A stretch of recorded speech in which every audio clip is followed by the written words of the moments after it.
Hello, so welcome back to the channel. Today I will start the chapter Sexual Reproduction in Flowering Plant.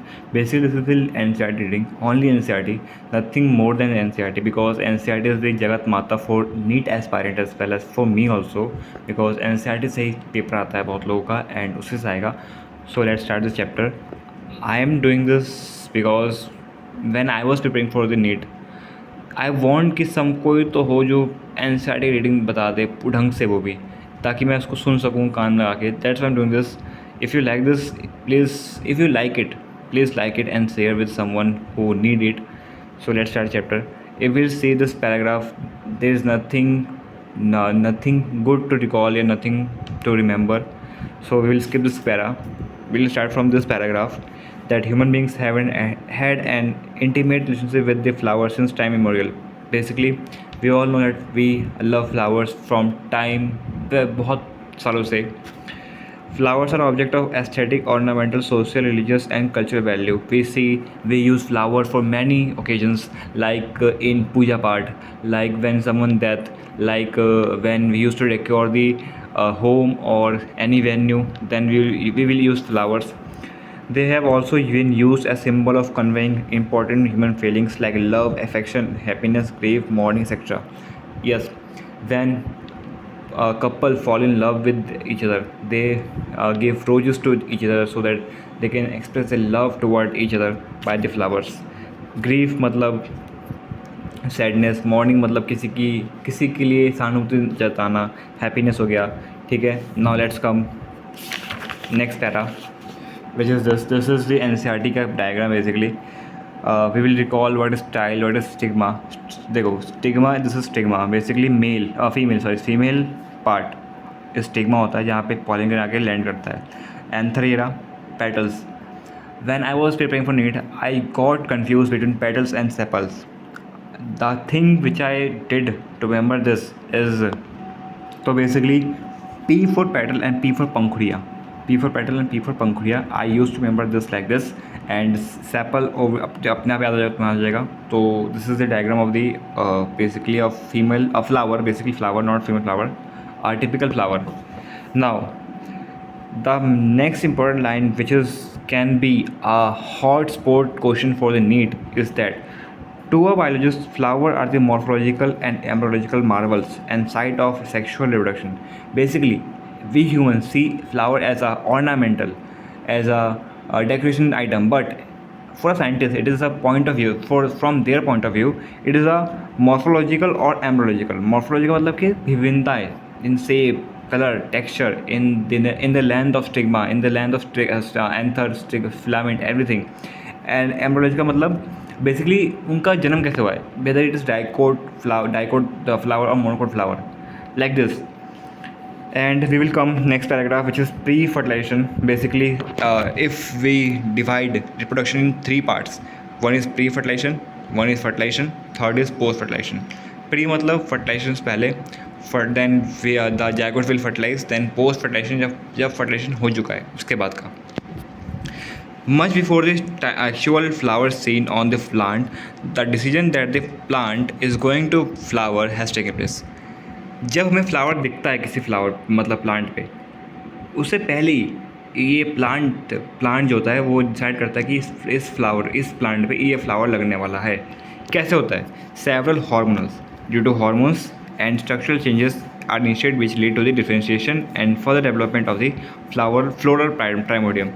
Most important line फिर से, several hormonals. एक flower कैसे बनता है?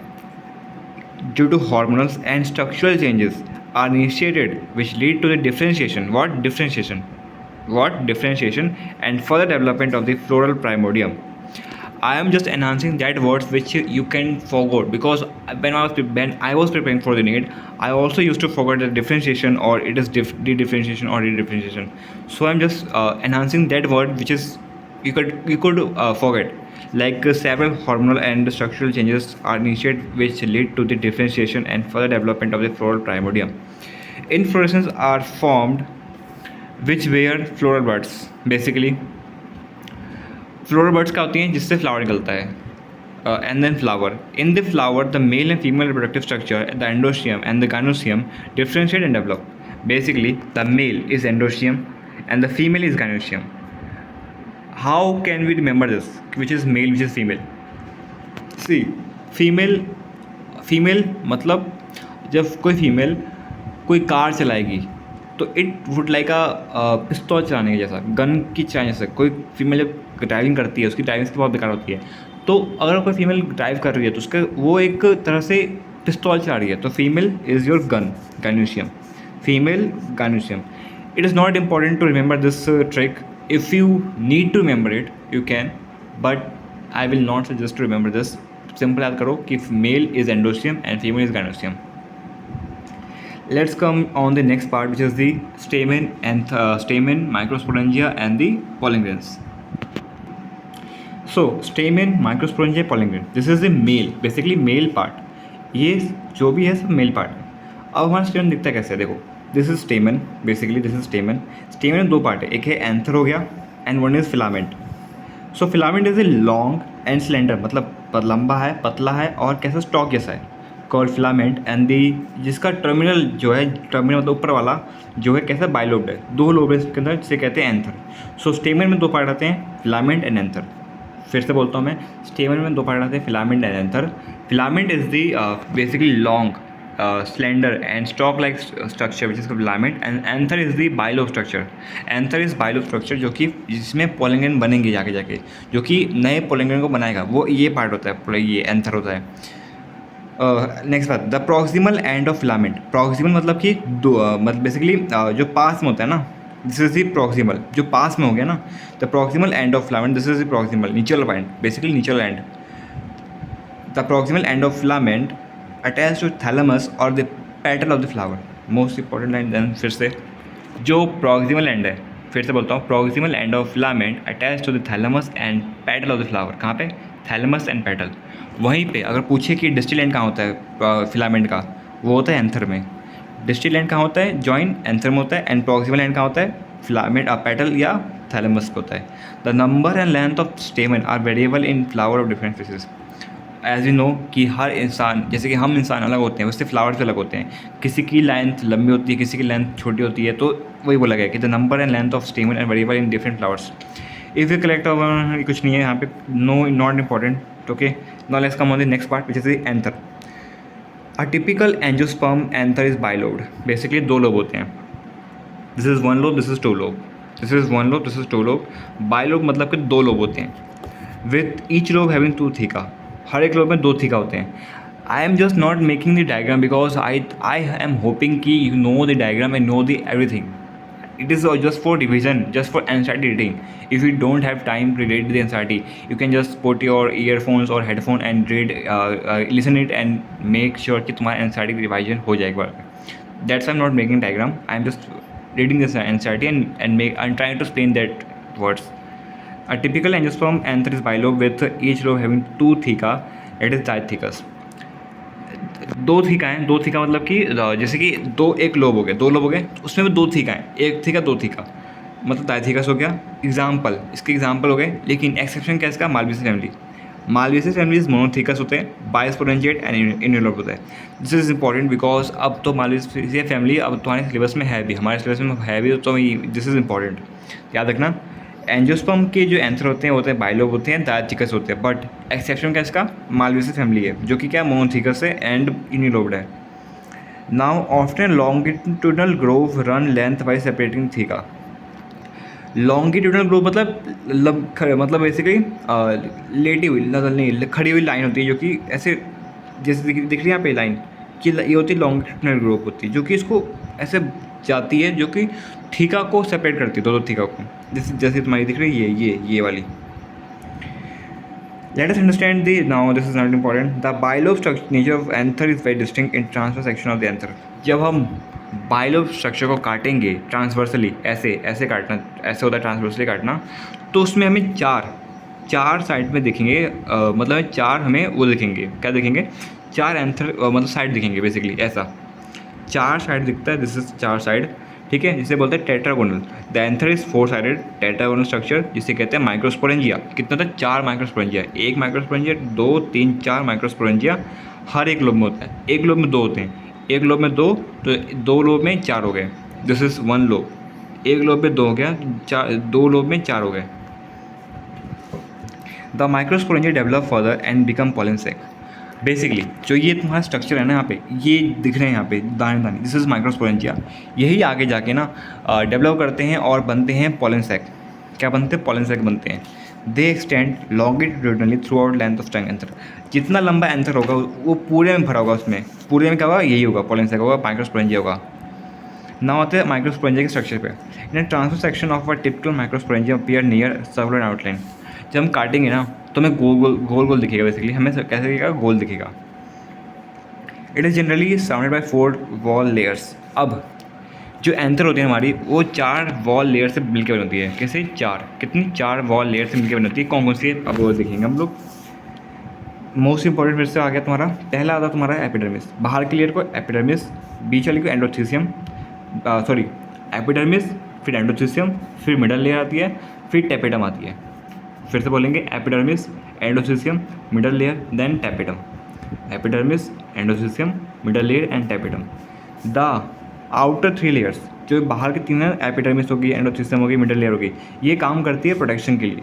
क्या करती है? प्रोटेक्शन करती है किसको? एंथर को। और हेल्प करती है मतलब फूटने में, एंथर को डाइजेशन करने में, जब ताकि उसका वो निकाल सके, पॉलिन निकाल सके। द इनर मोस्ट, जो कि टेपेटम है, जो सबसे अंदर है टेपेटम है, वो क्या करती है? वो क्या बेसिकली उसके अंदर ना बहुत ज़्यादा होता है, न्यूक्लिया होते हैं बहुत सारे, ठीक है। तो वो बेसिकली बहुत सारे उसमें वो भी होता है, क्या कहते हैं, बेसिक क्या बोलते उसको यार, मैं नाम भूल रहा हूँ, बस बाद देखूँगा उसको, ठीक है। ताकि जो पॉलिन बन रहा है उसको खाना मिल सके। कौन करती है? टेपेटम करती है। तो बाहर की 3 क्या काम करेगी? बाहर की 3 काम करेगी, प्रोटेक्शन का काम करेगी और डाइजेशन का काम करेगी। लेकिन जो टेपेटम अंदर वाली, वो क्या करेगी? वो सिर्फ और सिर्फ नरिशमेंट देगी जो डेवलपिंग पॉलिन ग्रेन है, ताकि उसको खाना मिल सके पॉलिन ग्रेन को, और वो अच्छे से बन सके और बाहर निकल सके। कौन करती है? टेपेटम करती है, ठीक है। The cells of the tapetum, yes, हाँ याद आ गया। सेल्स जो है टेपेटम के, उस पास होता है डेंस साइटोप्लाज्मा। डेंस साइटोप्लाज्मा मतलब बहुत सारा एनर्जी, बहुत सारी एटीपी, बहुत सारी न्यूक्लियाई, बहुत कुछ होता है उसमें। सिर्फ dense cytoplasm and generally have more than 1 nuclei. अगर किसी भी सेल के पास एक से ज़्यादा न्यूक्लियस है तो वो बहुत एक्टिव होता है एटीपी बनाने में, प्रोटीन बनाने में। तो बेसिकली वो किसी और को भी खाना दे सकता है। इसलिए वही बोला गया कि टेपेटम के पास क्या होता है? डेंस साइटोप्लाज्मा होता है और बहुत सारे न्यूक्लियस होते हैं। क्या होते हैं? बहुत सारे न्यूक्लियस होते हैं। जब एंथर यंग होता है, बेसिकली जब बच्चा होता है एंथर, तो जो उसको होता है ना, मतलब एंथर जब बच्चा है तो group of compactly arrange homogenous cells को हम बोलते हैं स्पोरोजेनस टिश्यू। जब एंथर बच्चा है तो उसके जो सेल्स होते हैं उसको हम बोलते हैं स्पोरोजेनस टिश्यू बोलते हैं, जो उसके अंदर है। Occupy centre of each microsporangium. कहाँ होती है? माइक्रोस्पोरेंजियम के ईच जैसे होती है। सी, दिस इज़ 1 माइक्रोस्पोरेंजियम, ठीक है। This is 2 second microsporangium. इसकी जो मिडिल में होगा ना, जब बच्चा होगा, उसे बोलते हैं माइक्रो स्पोरोजेनस टिश्यू बोलते हैं। क्या बोलते हैं? स्पोरोजेनस टिश्यू बोलते हैं। What we call that? Sporogenous tissue बोलते हैं। Now will see how the pollen grain form. अब ये जो पॉलिन ग्रेन बनता है, कैसे बनता है? देखो, एज ए एंथर डेवलप, जैसे एंथर बनता है ना, the cells of sporogenous tissue जो कि सेल्स हैं स्पोरोजेनस टिश्यू के, वो करते हैं म्योसिस। क्या करते हैं? म्योसिस करते हैं टू फॉर्म माइक्रोस्पोर टेट्राड। एक जो स्पोरोजेनस टिश्यू बेसिकली ऐसे एक नहीं होता, बहुत सारे होते हैं। एक मतलब सेंटर में होता है वो बेसिकली वो, ठीक है। तो बहुत सारे होते हैं, एक नहीं होता सिर्फ। तो हर एक स्पोरोजेनस टिश्यू क्या करेगा? म्योसिस करेगा ताकि माइक्रोस्पोर टेट्राड बना सके। क्या बनेगा? माइक्रोस्पोर टेट्राड बनता है। Not pollen grain, this is not a pollen grain, this is not the pollen grain, this is microspore tetrad बनेगा, ठीक है। इसकी प्लॉइडी क्या होगी? देखो, जो तुम्हारा स्पोरोजेनस टिश्यू है 2n है, मतलब बेसिकली उसकी जो उसका क्रोमोसोम है वो 2n है, ठीक है। अगर म्योसिस हुई है, म्योसिस होने के बाद क्या होता है? सब nn हो जाता है, आधा नंबर होगा। तो माइक्रोस्पोर टेट्राड का क्या होगा? n होगा। पूछा यहाँ पे कि what would be the ploidy of the cells of tetrad? n होगा। प्लॉइडी हाफ हो जाएगी उसकी, क्योंकि जो तुम्हारा स्पोरोजेनस टिश्यू है वो तुम्हारा 2n है। और जब किसी भी मतलब म्योसिस होती है किसी भी सेल में, अगर म्योसिस होती है तो उसका जो होता है क्रोमोसोम नंबर वो आधा होता है। अब आते हैं नेक्स्ट पार्ट पे। डायग्राम है बेसिकली, दिस इज एपिडर्मिस, एक की लेयर है। एंडोथीसियम एक की लेयर है। मिडल लेयर 2-3 दिखा रखे हैं यहाँ पे। मिडल लेयर कितनी? 2-3 है। डायग्राम से क्वेश्चन आ रहे हैं आजकल, तो भाई देख लो यार। And this is the tapetum, जो जिसमें बहुत सारे डेंस साइटोप्लाज्मा है, बहुत सारे न्यूक्लियस, ताकि नरिशमेंट मिल सके। This is microspore mother cell. लेरा microspore mother cell, why we call it mother cell? हम इसको मदर सेल क्यों बोलते हैं? इसका सिंपल आंसर है क्योंकि कोई भी as we see in our humans, mother is the one जो कि हमारी केयर करती है एंड वही हमें जन्म देती है। यहाँ पे भी इसी से जो भी कुछ बनेगा वो इसी से बनेगा, इसलिए इसको बोलते हैं मदर सेल बोलते हैं। Now this diagram, this is connective tissue, tissue और epiderm thing, epidermis, endothelium, sporation tissue and epiderm middle layer हो गया। दिस इज़ दी मैच्योर वाला हो गया, this is the young, this is mature, ठीक है, जो कि फूट चुका है, मैच्योर हो चुका, बन चुका है, फूट गया, ठीक है। अब आते हैं नेक्स्ट पार्ट पे, which is this part. As each cell, जितने भी सेल्स हैं, जितने भी हैं सेल किसके, स्पोरोजेनस टिश्यू के, सबके पास ये पावर है कि वो नए माइक्रोस्पोर टेट्राड बना सके। कितने माइक्रोस्पोर टेट्राड, टेट्राड मतलब 4 बनेगा, ठीक है। Each one is potential pollen और माइक्रोस्पोर टेट्राड। हर एक स्पोरोजेनस टिश्यू क्या है, पोटेंशियल पॉलन, मतलब कि हर एक टिश्यू कौन सा, स्पोरोजेनस वाला, आगे चल के पॉलन ग्रेन या माइक्रोस्पोर टेट्राड बना सकता है। The process of formation of a microspore from a pollen mother cell is called microsporogenesis. Microspore का बनना, पॉलन मदर सेल मतलब इसी को बोलते हैं हम लोग, बेसिकली इसको बोलते हैं माइक्रोस्पोर मदर सेल को बोलते हैं, पॉलन मदर सेल बोलते हैं। माइक्रोस्पोर का बनना from pollen mother cell is called the microsporogenesis बोलते हैं। The microspores as they are form are arrange in a cluster of 4 cells, जिसे कहते हैं माइक्रोस्पोर टेट्राड बोलते हैं।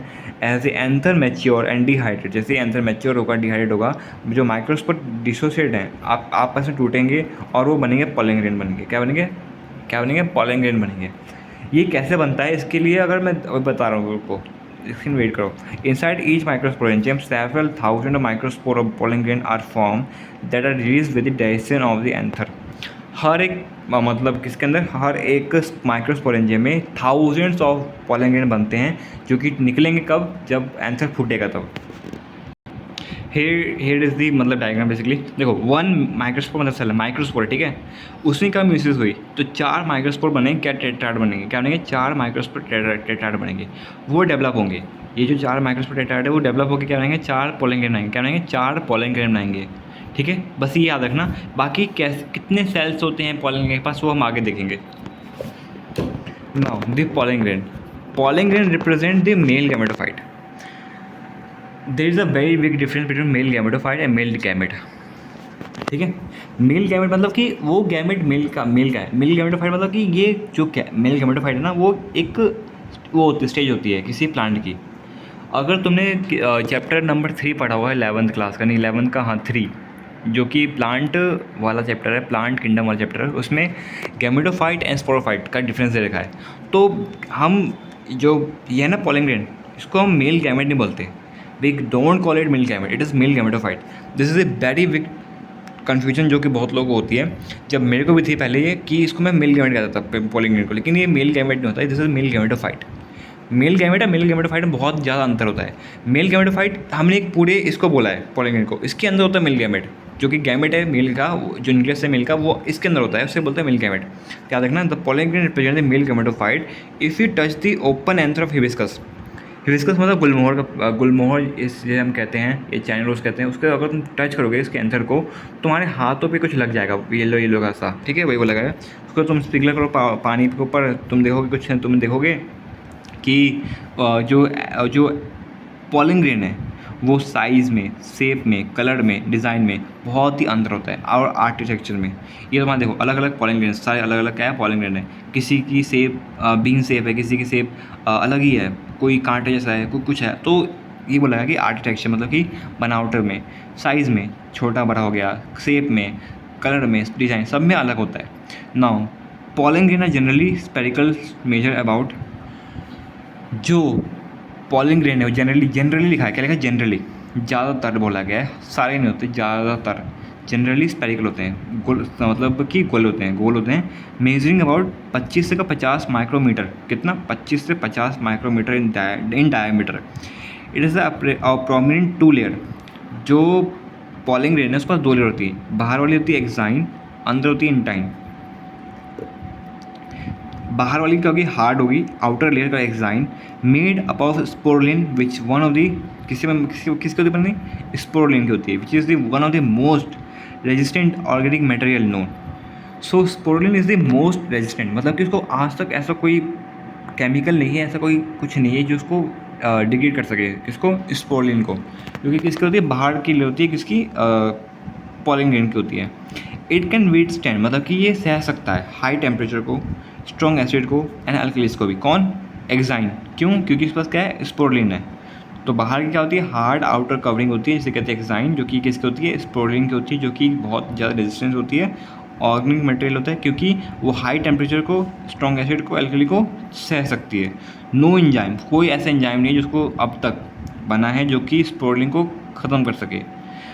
Pollen grain exine has a prominent aperture. Now मैंने एक बात कही थी कि जो पॉलिन ग्रेन है वो मेल गैमेटोफाइट है। अब जो मेल गैमेट है, जो गैमेट है जो अंदर है मिल के मतलब गैमेटोफाइट के अंदर है, वो बाहर निकलेगा। कैसे निकलेगा? जब अगर तुम्हारे मान लो तुम्हें बात बताओ कि अगर पूरे पॉलिन ग्रेन के ऊपर अगर ये होगी लेयर होगी स्पोरुलिन की, तो मेल गैमेट बाहर निकलेगा नहीं क्योंकि उसको आज तक कोई ऐसा एंजाइम है नहीं जो उसको डिग्रेड कर सके।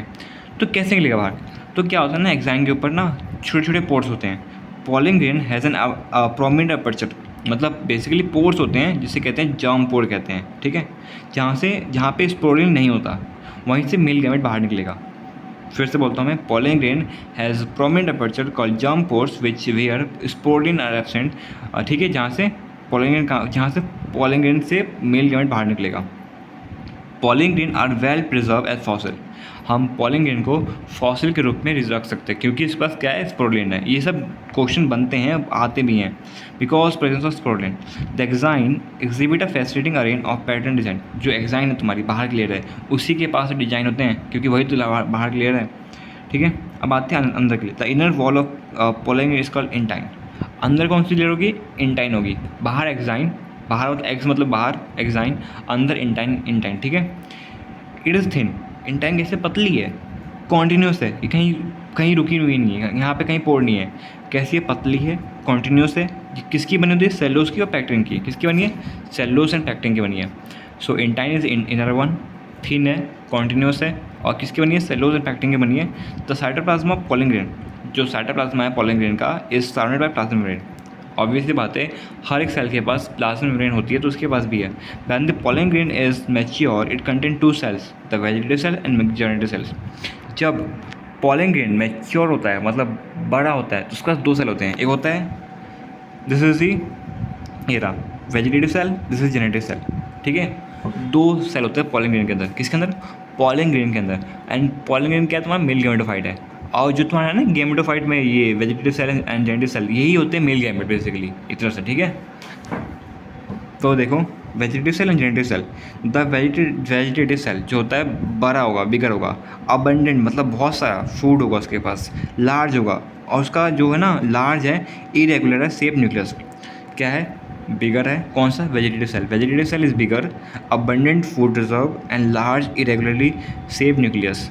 द जेनरेटिव सेल जो कि दूसरा सेल होता है वो स्मॉल छोटा है, वो फ्लोट करता है cytoplasm of vegetative cell. Basically generative cell जो होता है तुम्हारा छोटा होता है, वो फ्लोट करता है, तैरता है वेजिटेटिव सेल के अंदर, ठीक है। कैसा इसका कैसा है न्यूक्लियस? इट स्पिंडल शेप होता है and dense cytoplasm and nucleus होता है इसके पास। अब 60% ऑफ एंजियोस्पर्म्स में, फिर से क्वेश्चन बनेगा ऐसे, 60% ऑफ एंजियोस्पर्म्स में पॉलिन ग्रेन जो होता है दो सेल स्टेज पे, बेसिकली ये सेल, दो सेल, एक दो हैं, दो सेल, दो सेल है, दो न्यूक्लियस है पे ही निकल जाता है बाहर। 60% में एंजियोस्पर्म में पॉलिन ग्रेन जो होता है दो सेल पे निकल जाएगा बाहर। बाकी स्पीसीज में जो जेनेटिव सेल होती है, जेनेटिव सेल कौन सी? जेनेटिव सेल होती है, डिवाइड करती है माइटोटिकली। कैसे? Mitosis, not meiosis. माइटोसिस करती है ताकि एक और मेल गैमेट को बना सके। दो मेल गैमेट बनाती है before pollen grain are set, मतलब 3 सेल स्टेज। देखो ये तुम्हारा पॉलिन ग्रेन है, एक सेल, दो सेल, ठीक है, दो न्यूक्लियस, दो सेल हो गया। अब क्या होता है ना, ये ज़्यादातर 60% होता है, लेकिन जो बाकी बचे 40% उसमें क्या होता है तुम्हारा कि जो ये ना जेनेटिव सेल है, इसका जो है ना न्यूक्लियस वो डिवाइड करता है माइटोसिस से, और 2 की जगह 3 बन जाता है क्योंकि एक ये रहा, 2 उसका बनेगा तो 3 बन गया, तो 3 सेल स्टेज हो गया। ये यहाँ दिखाता हूँ आपको। ये तुम्हारा एक है पॉलिन ग्रेन, ठीक है। हाँ, अब इसमें क्या होती है ना, इसमें होती है एसिमेट्रिकल स्पिंडल्स आते हैं, एसिमेट्रिक माइटोसिस होती है, मतलब कि उल्टे सीधी माइटोसिस। इक्वल माइटोसिस होती है, एसिमेट्रिक होती है, मतलब कोई वो नहीं होती है, सिमेट्री नहीं होती है बेसिकली। एसिमेट्रिक माइटोसिस होती है, आती है एसिमेट्रिक माइटोसिस होगी जिससे 2 सेल बनते हैं, वेजिटेटिव एंड जेनेटिव सेल, बता चुका हूँ मैं, ठीक है। दिस इज दी। अब मोर देन 60% में 2 सेल्स पे निकल जाएगा, ठीक है, 2 सेल पे। लेकिन बाकियों में क्या होता है तुम्हारा, ये जो है ना, ये जो जेनेटिव सेल है वो डिवाइड करता है दो से तीन बन जाएगा बेसिकली। देखो क्या होता है वो बाद में कह रहा हूँ। अब आते हैं pollen grain of many species cause severe allergies. Basically बहुत लोगों को पॉलन ग्रेन से या डस्ट या मिस्ट से बहुत ज़्यादा एलर्जी होती है, उसमें एक पॉलन ग्रेन आता है। एंड ब्रोंकाइल एफेक्शन होता है in some people leading to chronic respiratory disorder like asthma, bronchitis etcetera. Parthenium जो कि कारल ग्रास होती है वो इंडिया में आई थी at a contaminated with imported wheat. कैसे इम्पोर्टेड वीट से आई थी, राइस से नहीं आई थी। वो क्वेश्चन चेंज करता है यहाँ पे, वीट से आई थी। कहाँ से? वीट, ना कि rice. Okay, one thing also दिखाना है मेरे को, कुछ नहीं। Has become ubiquitous in occurrence and cause pollen allergy. वो इतनी जल्दी फैल गई ना पूरी मतलब पूरे इंडिया में कि उसने पॉलन एलर्जी करना शुरू कर दिया लोगों को। पॉलन ग्रेन जो होते हैं, तुम्हारी बात बताओ, पॉलन ग्रेन के पास बहुत सारे बहुत ज़्यादा क्या है, न्यूक्लियस है, हाँ, और साइटोप्लाज्मा है। तो जिसके पास न्यूक्लियस है तो उसके पास वो क्या होगा, रिच न्यूट्रिशन होगा, rich nutrient. It has become fashion in recent year to use pollen tablets as food supplement. In Western countries, a large number of pollen products in the form of tablet and syrup are available in the market. Pollen consumption has become claimed to increase the performance of athletes and race horses. As simple as that. We know this कि बहुत लोग pollen grain खाते हैं ताकि उससे उनका stamina बढ़ सके या उनकी एनर्जी बढ़ सके एंड उनका बेसिकली उनकी हेल्थ अच्छी हो सके। बेसिकली सप्लीमेंट लेते हैं। देखो क्या क्या प्रोडक्ट्स हैं पोलन के। एक है तो एनर्जी शेक है, तो एनर्जी शेक है। बी पोलन क्रीम आती है एंड यहाँ पे फ्लावर एक्सट्रैक्ट है यहाँ पे। एंड ये कुछ पता नहीं क्या है, नाम लिखा दिख रहा है मेरे को, हटाओ उसको फिर। अब ये तुम्हारी टैबलेट है किसकी, पोलन ग्रेन की। यहाँ पे तुम देखोगे natural be collected pollen grain टिनी golden pot से ली गई है। एंड नेचुरल फूड है फ्रॉम हनी बीज। कहाँ से निकला है? फ्रॉम हनी बीज। नेचुरल फूड फ्रॉम हनी बीज किसने निकाला गया? हनी बीज निकाला गया। कहाँ से बनेगी? From England. अब आते हैं हम लोग वैन वंस, अगर एक बार जो पोलन ग्रेन है वो निकल चुका है एंथर से, तो अब क्या है कि वो क्या रूल है कि वो उसको अगर मतलब बच्चा अगला जनरेशन निकालना है, अगला फ्लावर बनाना है, तो क्या करना चाहिए उसको। देखो when once they are set, एक बार पे झड़ गए, pollen grain have to land stigma.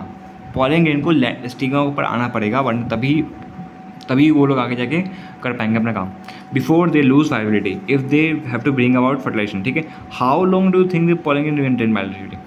तुम क्या सोचते हो कितनी देर तक हमारा मतलब पोलन ग्रेन जो है वाइबल होगा?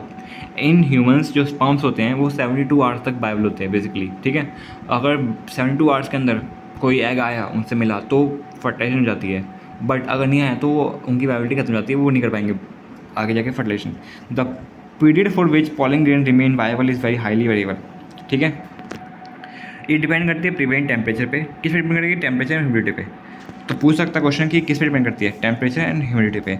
इन सम सीरियल्स जैसे कि राइस हो गया, वीट हो गया, पोलन ग्रेन हो गया, 30 मिनट में इनकी वैलिडिटी खत्म हो जाती है। कितने में? 30 मिनट में इनकी वैलिडिटी खत्म हो जाती है निकलने के बाद। एंड इन सम मेंबर जैसे कि रोजेसी हो गई, लेग्यूमिनेसी हो गई, सोलेनेसी हो गई, इनकी वैलिडिटी महीनों तक रहती है। तो याद रखना, राइस, वीट, पोलन ग्रेन की क्या बोलते हैं 30 मिनट में, वहीं पे रोजेसी, लेग्यूमिनेसी एंड सोलेनेसी इनकी होती है महीनों तक। ठीक है, अगर तुम्हें मान लो कि पोलन ग्रेन को मतलब रखना है बहुत लंबे समय के लिए, तुम क्या करते हैं? स्टोर करेंगे पोलन ग्रेन को किस में? -196 डिग्री सेल्सियस पे, -196 डिग्री सेल्सियस में, किस में? लिक्विड नाइट्रोजन में, ताकि वो ख़राब ना हो। ठीक है, उसकी वैलिडिटी ख़त्म ना हो। इसको बोलते हैं पोलन बैंक बोलते हैं, जो कि काम आता है किसमें? क्रॉप ब्रीडिंग में काम आता है और स्टोरेज ऑफ जीनोम में काम आता है। Okay, this is done the male part basically. Let's come on the female part. अब तक हमने फीमेल पार्ट को देखा, अब हम देखें फीमेल पार्ट को देखेंगे बेसिकली। देखो, the gynoecium represent the female reproductive part of flower. The gynoecium में भी consider of single pistil. Gynoecium जो है मेल फीमेल होता है, ठीक है, फीमेल मेल होता है। उसके पास अगर एक भी पिस्टल है उसे कहते हैं मोनोकार्पेडी। अगर एक से ज़्यादा पिस्टल है उसे कहते हैं multicarpellary. I hope that you know the meaning of pistil because you are here for division basically, so I'm not telling you what is pistol and what is the monocarpety, what is multicarpety. I was reading the NCERT ताकि तुम्हें revision सके। Single pistil monocarpellary and more than one multi. When there are more than one pistil और वो fuse हैं, अगर एक से ज़्यादा पिस्टिल है और वो फ्यूज हैं उसे कहते हैं सिनकार्पस कंडीशन बोलते हैं। क्या बोलते हैं? सिनकार्पस। अगर फ्री हैं तो एपोकार्पस बोलते हैं। Syncarpous fuse and apocarpous free. हर एक पिस्टिल के पास 3 पार्ट होते हैं। हर एक पिस्टिल के पास 3 पार्ट होते हैं। कौन कौन से? Stigma, style and ovary. Stigma, style, ovary. Stigma basically the landing platform जहाँ पे आके पॉलिनेशन गिरेगा, ठीक है। The style is the elongated. जो स्टाइल है वो लंबा सा पार्ट होता है जो कि स्टिग्मा को ओवरी से अटैच करेगा, ठीक है। बेसल बल्ज पार्ट जो नीचे ऐसा खुला होता है पार्ट उसे बोलते हैं ओवरी। इनसाइड दी ओवरी के अंदर क्या होता है? ओवरिंग कैविटी होती है, ठीक है।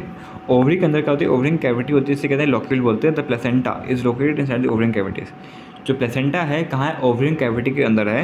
Recall the definition of type. हटाओ, देखो, this is the stigma, style and ovary, ठीक है। This is the fuse part. Fuse है तो सिनकार्पस। एग्जाम्पल क्या है? पापेवर। फ्यूज है syncarpous, papaver and this is your michelia, apocarpous. Free है सारे क्या है? फ्री है, तो apocarpous. Okay, now let's come to next part this is the microsporangium, ठीक है। कॉम्युनिकल ओव्यूल। हम लोग क्या कहते हैं? ओव्यूल को कहते हैं माइक्रोस्पोरेंजियम। ओवरी है, ओवरी के अंदर होता है ovule. This is ovule. This is what? Ovule, जो कि कहाँ पे? ओवरी के अंदर है। इसे कहते हैं माइक्रोस्पोरेंजियम बोलते हैं हम लोग। The number of ovule in ovary में बी 1। अगर किसी भी ओवरी के अंदर एक ओव्यूल है तो उसे कहते हैं हम लोग उससे, जैसे कि तुम्हारा एक हुआ, ठीक है। जैसे वीट हो गया, गेहूँ हो गया, पैडी, मैंगो, उनकी एक ही बीज होती है। एक ओव्यूल में एक ही बीज होती है, तो that means they have the one ovule in their ovary. और बहुत सारे पपाया हो गया, जैसे कि पपाया काटोगे तो उसमें एक ही फ्रूट के अंदर बहुत सारे बीज होंगे, तो इसका मतलब ये कि उसके अंदर थे ना ओव्यूल थे बहुत सारे थे। पपाया, वाटरमेलन और ऑर्किड्स हो गया। Now the microsporangium, sorry megasporangium, I am so sorry, megasporangium मतलब ओव्यूल बेसिकली। मेगास्पोरेंजियम को बोलते हैं ओव्यूल बोलते हैं हम लोग। Let us familiarise ourselves with the typical angiosperm ovule. देखो अब हमारा ओव्यूल दिखता कैसे है? द ओव्यूल इज स्मॉल, छोटा होता है। Structure attach to placenta, placenta से जुड़ा होगा ओवरी से, ठीक है। बाय मीन्स ऑफ स्टॉक और फ्यूनिकल। जो ओव्यूल है वो तुम्हारा प्लेसेंटा से अटैच होगा, किसके थ्रू? फ्यूनिकल के थ्रू। किसके थ्रू? फ्यूनिकल के थ्रू। मान ये तुम्हारा प्लेसेंटा है, ठीक है। ये क्या है? फ्यूनिकल हो गया, ये हो गया ओव्यूल, ठीक है, like this.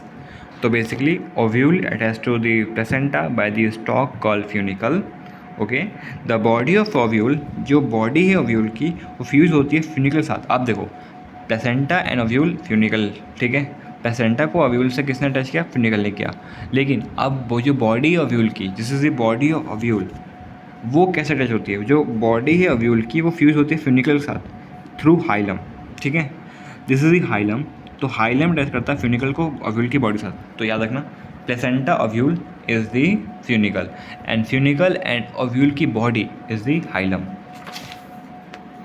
Each ovule has 2 protective envelope होता है, इंटेगमेंट होते हैं। हर एक ओव्यूल पास 1 या 2 होते हैं। बाहर वाली आउटर इंटेगमेंट, अंदर वाली इनर इंटेगमेंट होती है। इंटेगमेंट क्या होती है? बेसिकली न्यूक्लियस को घेर के रखती है, ठीक है। सिर्फ और सिर्फ टिप पे छोड़ के, जहाँ पे टिप पे छोड़ के, जिसको हम बोलते हैं स्मॉल ओपनिंग को बोलते हैं माइक्रोपाइल बोलते हैं। क्या बोलते हैं? स्मॉल ओपनिंग को बोलते हैं माइक्रोपाइल बोलते हैं। अपोजिट टू माइक्रोपाइल एंड क्या होता है? चले होता है। क्या होता है? चले जो कि क्या बेस है, part of ovule. So micropyle end is the upper part of the ovule and the chalaza end is the basal part of the ovule. This is the structure of ovule.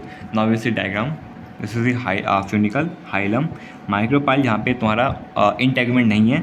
Micropyle is the जहाँ पे integument नहीं होता। Micropylar pole, outer integument, inner integument, nucellus area. This is embryo sac हो गया and this स्लेजन जो कि उल्टा होता है, बेस होता है। This is called anatropous ovule. What is that? Anatropous. जो हमें डायग्राम दिया गया एनसीईआरटी में उससे कहता है वो कौन सा है? एनाट्रोपस है। क्या है? एनाट्रोपस ओव्यूल है। बेसिकली एनाट्रोपस मतलब उल्टी ऐसे होती है, जैसे कि तुम्हारा, ये कैसे दिखाऊँ मैं? हटाओ, तुम्हें आता होगा यार, छोड़ो, हटाओ। अब आते हैं नेक्स्ट पार्ट पे। Enclose within the integument, जो इंटेगमेंट के अंदर है। मास ऑफ सेल जिसे कहते हैं nucellus. Mass of cells call nucellus. Mass of cells call nucellus. Cells of nucellus has abundant reserve food material. जो न्यूसिलस के पास क्या है? बहुत सारा खाना है। Located in the nucellus is the embryo sac. अब ये तुम्हारा न्यूसिलस है, ठीक है। इसके अंदर जो है वो क्या है? एम्ब्रोसाइक है। न्यूसिलस के अंदर क्या है? एम्ब्रोसाइक है। देखो टेगुमेंट से किसको घेरा है? न्यूक्लियस को। न्यूक्लियस के अंदर क्या है तुम्हारा? एम्ब्रोसेक है। और फीमेल गेमेटोफाइट बेसिकली क्या है? Female gametophyte. An ovule generally has a single embryo sac formed from megaspore. एक ओव्यूल के पास सिर्फ एक ही सिंगल क्या होता है? एम्ब्रोसेक होता है। क्या होता है? सिंगल होता है। जनरली बोला गया मतलब ज़्यादातर बोला गया है, कंपल्सरी नहीं सबके साथ हो।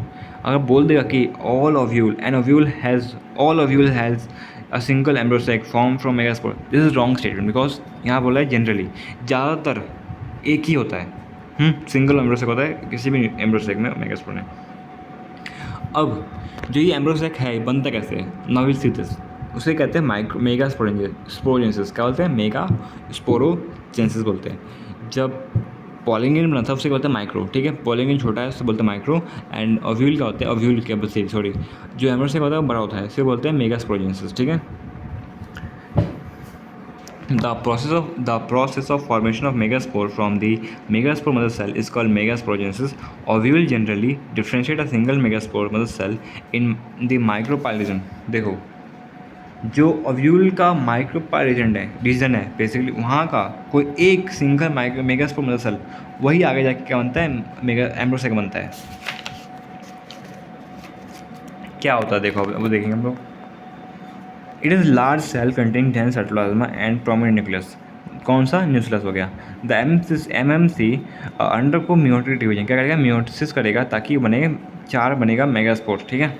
This is your micropyle and हो गया का न्यूक्लियस हो गया। किसी भी माइक्रोपाइल एंड का न्यूक्लियस हो गया जो कि सिंगल अभी 2n है, ठीक है। 2n है मेगास्पोर सेल हो गया। मेगास्पोर मदर सेल है किसी भी माइक्रोपाइल एंड का जो कि 2n है, उसमें होगी म्योसिस होगी तो 1 से 2 बनेगा। फिर वो 2 से 4 बन जाएगा। This is the megaspore tetrad. क्या है? मेगास्पोर टेट्राड है। Okay, this is what megaspore tetrad. क्या हुआ है? म्योसिस हुई है। क्या हुई है? म्योसिस हुई है। कितनी? एक ही हुई है, याद रखना, 2 नहीं है, एक ही म्योसिस हुई है। हाँ, म्योसिस 1 और म्योसिस 2 को एक ही लेते हैं, 2 नहीं लेते कभी भी। ये चीज़ ना इस बार आई भी थी, मतलब उसमें किसमें पेपर में आई भी थी। उन्होंने कहा था कि अगर किसी एक एम्ब्रोसेक बनना है तो कितनी म्योसिस लगती हैं। उसमें ऑप्शन था 2। एंड अगर मैंने मॉक नहीं दिए होते तो मैं भी 2 करके आता, बट आई नो कि 1 होता है क्योंकि मैंने मॉक में गलती हुई थी चीज़, तो मुझे याद आएगा कि एक ही म्योसिस होती है और 3 माइटोसिस होती हैं, ठीक है, एक एम्ब्रोसेक बनने के लिए। तो यहाँ पे इंपॉर्टेंट है कि यहाँ पे एक ही म्योसिस होगी जिससे तुम्हारा 4 माइक्रोस्पोर टेट्राड बनता है। वहाँ पे क्या था? 4 माइक्रोस्पोर टेट्राड बनते हैं, ठीक है, पॉलिन वाले में। और चारों के चारों जाके जाके क्या बनाएंगे? पॉलिन बनाएंगे। लेकिन यहाँ पे क्या होता है ना, ये चारों में से एक जो 3 है ना, वो बाकी सब 3 तो मतलब डीजनरेट करेंगे, बस एक ही होगा जो आगे जाके एम्ब्रोसेक बनाता है, ठीक है। ये डिफरेंस है उसमें इसमें, ठीक है। अब आते हैं फीमेल गेमेटोफाइट पे, the most important thing basically. हमने अभी देखा था कि कैसे मेल गेमेटोफाइट बनता है जो कि था पॉलिनेट। अब हम देखेंगे फीमेल गेमेटोफाइट कैसे बनता है। In a majority of flowering plants ज़्यादातर क्या होता है? One of the megaspore functional. जो 4 बने थे ना, ये 4 जो बने यहाँ पे, इसमें सिर्फ एक ही फंक्शन होगा, बाकी 3 क्या होंगे? डिजनरेट होंगे, ठीक है। वही जाके क्या बनेगा? एक ही जाके बनेगा फीमेल गेमेटोफाइट में, जिसे कहते हैं एम्ब्रोसेक बोलते हैं। हम लोग फीमेल गेमेटोफाइट को ही एम्ब्रोसेक बोलते हैं। This is called monosporic single microspore stemless monosporic development. यहाँ पे एक ही मोनोस्पोर जो कि स्पोर है वो डेवलप हुआ है फीमेल गेमेटोफाइट में, इसलिए बोलते हैं monosporic development. What we call it? This is called monosporic development बोलते हैं। Now we will see the haploidy देखेंगे। This is 2n। जो तुम्हारा मेगास्पोर मदर सेल था वो क्या था? 2n था तुम्हारा। उसमें क्या म्योसिस हुई है, तो म्योसिस जब होता है तो क्या होता है? सब एन होगा, तो क्या होगा? माइक्रोस्पोर मदर सेल क्या होगा? सॉरी, माइक्रोस्पोर टेट्राड क्या होगा? मेगास्पोर टेट्राड क्या होगा? तुम्हारा एन होगा, ठीक है। अगर अब एन है तो जितने भी इसमें बनेंगे सब ऑर्गेन, जैसे कि तुम्हारा क्या बनेगा? एक्स हो गए, सिनेडिल्स हो गए, फिलीफोम पेटस हो गया, सब के सब एन होंगे, सबकी प्रायोरिटी सिंगल होगी, किसी की प्रायोरिटी डबल होगी। Let us study the formation of embryo sac in a little more detail. देखो, जो न्यूक्लियस था फंक्शनल मेगास्पोर का, वो डिवाइड करेगा माइटोटिकली। कैसे करेगा? डिवाइड करेगा माइटोटिकली टू फॉर्म 2 न्यूक्लियाई, हाँ, which move to the opposite poles. कितना बनेगा? 2 न्यूक्लियाई बनेगा, फिर जो कि कहाँ मूव करेगा? अपोजिट पोल्स में, फॉर्मिंग दी 2 न्यूक्लियस एम्ब्रोसेक। फिर का 2 और, एक बार यहाँ पर हुआ, फिर 2 और होगी, 2 more sequential mitotic nuclear division occur होगी, जिससे क्या होगा? 4 फिर 8 बनेगा सेल स्टेज। क्या? पहले एक हुआ, एक सेल था, एक न्यूक्लियस था, ठीक है, उसमें एक बार क्या हुआ? माइटोसिस हुई, तो 1 से 2 न्यूक्लियस बनेगा, हाँ। फिर 2 और हो गए माइटोसिस, तो 1 से 2 बन रहा है तो 2 से 4 बनेगा, 4 से 8 बनेगा, ऐसे क्या होगा 8 बनेंगे न्यूक्लियस, ठीक है, एक एम्ब्रोसेक के अंदर of the embryo sac. It is of interest to note that this mitotic divisions are strictly free nuclear. क्या है? फ्री न्यूक्लियर है, that is nuclear division does not follow immediately by cell formation. Basically इसने क्या बोला है कि जो nucleus divide होना है यहाँ पे, ज़्यादातर क्या होता है केसेस में जब भी न्यूक्लियस डिवाइड मतलब न्यूक्लियस डिवाइड करता है तो उसके आसपास ना सेल बन जाती है, एक सेल बन जाती है ताकि वो न्यूक्लियस जो है अलग अलग सेल में जाए। लेकिन इसमें क्या होता है तुम्हारा कि जब डिवाइड हुआ तो सेल फॉर्मेशन नहीं होती पहले। ये बोला गया कि जो कैसा है स्ट्रिक्टली फ्री न्यूक्लियर है, मतलब कि हो ही जा रहा है बस, यहाँ पे कोई भी सेल वॉल नहीं बन रही अभी, ठीक है, सेल वॉल बाद में बनती है आफ्टर 8 न्यूक्लियस स्टेज, जब 8 न्यूक्लियस बन जाते हैं। जैसे कि यहाँ पे देखो माइटोसिस हुई, एक हुई तो ये बना, फिर दूसरी हुई तो ये बना, तीसरी हुई तो ये बना, तो 8 बन गए ना। यहाँ सेल कहीं है? कहीं सेल नहीं यहाँ पे, अब सेल आएगा after 8 nucleus cell wall are laid down.